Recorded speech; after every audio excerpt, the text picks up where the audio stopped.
Appliances की दुनिया का बेमिसाल संगम। हर खुशियों को लेंगे आप जीत, बस अपने जीवन में इस्तेमाल करें अजीत।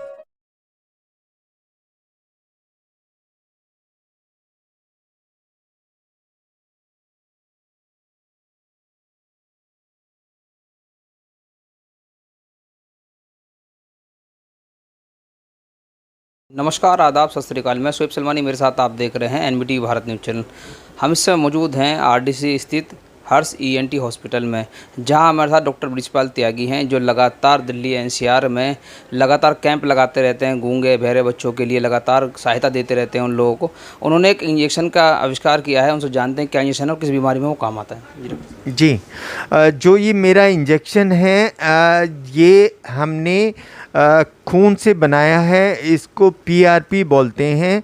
और हम बोन से भी कुछ सेल लेते हैं, जो कुल्ले की हड्डी होती है, उनको मेसेंकाइमल सेल बोलते हैं। इसको हम आपस में मिक्स करते हैं और जो हमारे कान के अंदर जहाँ ये नस होती है सुनने वाली, वहाँ पर इस इंजेक्शन को हर 15 दिन में एक बार लगाया जाता है।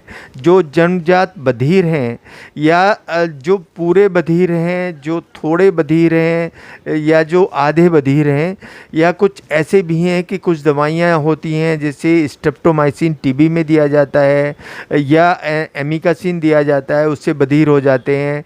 कुछ ऐसे वायरस इन्फेक्शन हैं, उनसे बधिर हो जाते हैं। उन सब में ये इंजेक्शन बहुत अच्छा काम करता है। ये एक वरदान की तरह है। हर 15 दिन में एक बार इस इंजेक्शन को हम लगाते हैं और एक इंजेक्शन से 8 से 10 डेसिबल हमें गेन मिलता है। 120 डेसिबल जो होता है उसको हम कंप्लीट लॉस मानते हैं। वो धीमे धीमे धीमे धीमे इंक्रीज होके फिर नियर नॉर्मल हो जाता है। और हमारा जो बच्चा है उसकी मशीन भी हट जाती है। और जो कॉकलियर इम्प्लांट बहुत महंगी डिवाइस है, वो करीब एक कान में जो इम्प्लांट लगता है वो 10 लाख का लगता है। बाहर एक डब्बा रखा रहता है और अगर दोनों कान में लगाएं तो इसकी कीमत 20 लाख रुपए होती है। ये हर 10 साल में हमें बदलना पड़ता है। तो आप अगर इमेजिन करें कि 60 या 70 साल बच्चे की उम्र रहेगी तो उसको 6 से 7 हमें बदलना है, तो 1.5 करोड़ के आसपास का खर्चा उसके पेरेंट्स को पड़ता है। अगर वो टूट जाए उसके खेलते हुए तो फिर से हमें उतना लगाना पड़ता है। उससे भी ऊपर इसमें सबसे बड़ी बात यह है कि इसकी आवाज़ मैकेनिकल होती है, नॉर्मल आवाज़ नहीं आती है इससे।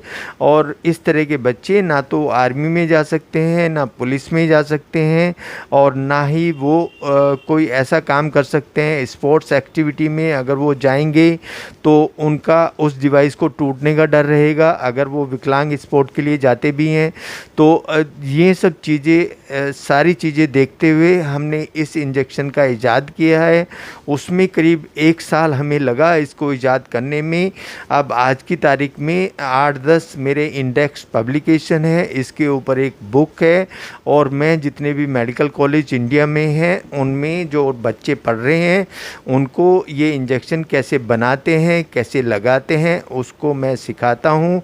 और एक सेवाग्राम मेडिकल कॉलेज है, उसमें मैं विजिटिंग प्रोफेसर भी हूँ। इस इंजेक्शन को हम रीजनरेटिव थेरेपी इन ईएनटी बोलते हैं। जो हम कान में लगा के जो डैमेज नस है उसको रीजनरेट करते हैं। डॉक्टर साहब, ये कितने वर्ष के बच्चे को या कितनी आयु के आदमियों को लग सकता है? जो स्पीच आती है बच्चे की वो करीब आ जाती है 11 महीने में।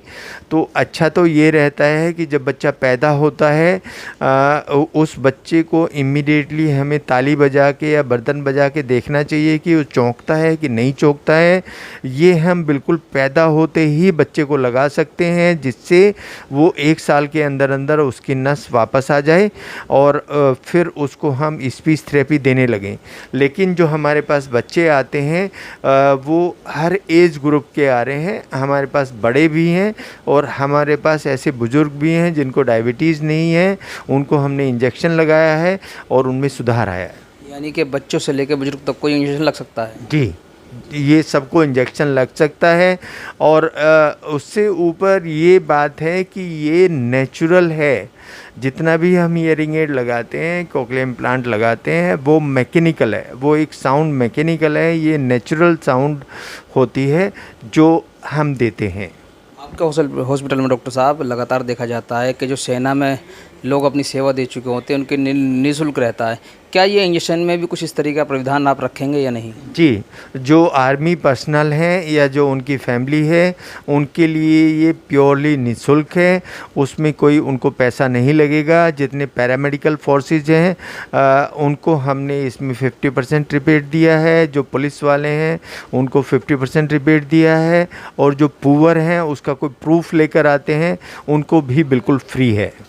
सब देखा गया है कि लगातार कोरोना काल से बाद उसके बाद तक भी लगातार हर्ष ENT हॉस्पिटल लगातार नए नए आविष्कार करता रहा है। अब ये इंजेक्शन आविष्कार किया है आपने कि ये कितने समय में तैयार हो गया है और कब से ये आपने लगाना शुरू किया? अभी जैसे मैंने बताया, इसको तैयार करने में 1 साल लगा, और अभी जब आज मैं आपसे बात कर रहा हूँ तो ये 1000 बच्चों पे कामयाबी के बाद मैं आपसे बात कर रहा हूँ। इसमें करीब 6 साल हमें लगे हैं, और इसी के लिए मुझे अभी एक कॉन्फ्रेंस हो रही है दुबई में जनवरी में, इसका लेक्चर देने के लिए बुलाया गया है। डॉक्टर साहब, हमारे चैनल के माध्यम से जो बच्चे सुन नहीं पाते हैं या जो जिन पेरेंट्सों के बच्चे सुन नहीं पाते हैं, जो पेरेंट्स नहीं सुन पाते, उन लोगों के लिए क्या संदेश देना चाहेंगे? मैं ये संदेश देना चाहता हूँ सबको कि आप आएँ, हमसे मिलें, और जो नेचुरल थेरेपी है इसका लाभ उठाएं। अगर आप गरीब हैं तो आपको फ्री में किया जाएगा, और अगर आप पूरा पैसा अफोर्ड नहीं कर सकते हैं आपको कंसेशन किया जाएगा।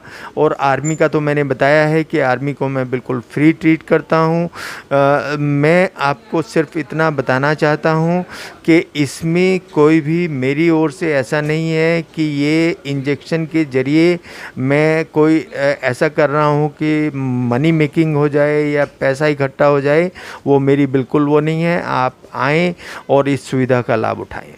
ये थे हमारे साथ दिल्ली NCR के जाने माने सर्जन डॉक्टर BP त्यागी, जो लगातार कोरोना काल से पहले भी और बाद में भी लगातार नई नई चीज़ों का आविष्कार करते रहे हैं डॉक्टर लाइन में। अब इन्होंने एक इंजेक्शन का आविष्कार किया है जो लोग सुन नहीं पाते, मशीनों से निजात दिलाएगा। जाहिर सी बात है कि लगातार जब इस तरीके का इंजेक्शन गाज़ियाबाद में डॉक्टर BP त्यागी जी द्वारा जो है लाया गया है तो जाहिर सी बात है वो चर्चा का केंद्र बनेगी। इसी चर्चा में हमारे साथ बने हुए थे डॉक्टर BP त्यागी। अब आप डॉक्टर BP त्यागी से हर्ष ENT हॉस्पिटल गाज़ियाबाद जो RDC से स्थित मौजूद है, जो लोग हमारी वीडियो को देख रहे हैं वो उनसे संपर्क करें, क्योंकि जो लोग सुन नहीं पाते हैं उनके लिए एक बहुत बढ़िया इंजेक्शन है। कैमरामैन अशोक कुमार के साथ मैं शोएब सलमानी, NBT भारत न्यूज़। धन्यवाद।